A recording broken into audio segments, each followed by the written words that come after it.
ஒரு software developer ஒரு அப்ளிகேஷனை டெவலப் பண்ணும்போது டெவலப்பர் மிஷின் அப்படிங்கிறத பயன்படுத்துவார். அந்த டெவலப்பர் மிஷினில் அந்த அப்ளிகேஷனை டெவலப் பண்ணுறதுக்கு தேவையான சாஃப்ட்வேர் இன்ஸ்டால் பண்ணியிருப்பார். இன்னும் சில செட்டிங்ஸ் அப்படிங்கிறத பண்ணியிருப்பார். சில லைப்ரரிஸ் அப்படிங்கிறது அந்த மிஷினில் அவைலபிளாக இருக்கும். ஸோ இப்படி இதை எல்லாத்தையும் என்ன சொல்லுவாங்கன்னா டிபெண்டன்சி அப்படின்னு சொல்லுவாங்க. இந்த டிபெண்டன்சியை பயன்படுத்தி டெவலப் பண்ணப்பட்ட அந்த சாஃப்ட்வேர் அப்ளிகேஷனை டெவலப்பர் மிஷினில் இருந்து டெஸ்டிங் என்விரான்மெண்ட்டுக்கோ இல்லைன்னா ப்ரொடக்ஷன் என்விரான்மெண்ட்டுக்கோ மூவ் பண்ணும்போது இந்த டிபெண்டன்சி எல்லாமே கரெக்டாக நம்மளால டெப்ளாய் பண்ண முடியும் அப்படின்னு சொல்லி சொல்ல முடியாது. சரிங்களா? ஏன்னா இந்த செட்டிங்ஸ், இந்த லைப்ரரிஸ் எல்லாமே சம்டைம்ஸ் மேனுவலா காப்பி பேஸ்ட் பண்ற மாதிரி இருக்கும். அதனால தான் நெறைய டைம் டெஸ்டிங் என்வைரன்மென்ட்ல இல்லன்னா புரொடக்ஷன் என்வைரன்மென்ட்லயோ டெவலப்பர் மிஷின்ல ரன் ஆகக்கூடிய அப்ளிகேஷன் அப்படிங்கிறது ரன் ஆகாது.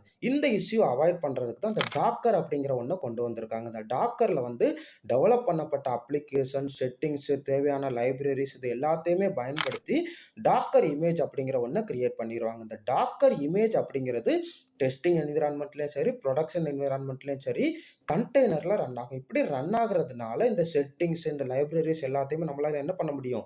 டெவலப்பர் மிஷின்ல இருக்கிற மாதிரியே டிஃபரெண்ட் என்விரான்மென்ட்ல கொண்டு வர முடியும். சரிங்களா? இப்படி கொண்டு வர்றதுனால எந்த விதமான டிபெண்டன்சி இஷ்யூமே இருக்காது. இப்போ உங்களுக்கு புரிஞ்சிருக்கும்னு நினைக்கிறேன். ஏதாவது டவுட் இருந்துச்சுன்னா கேளுங்க. நன்றி.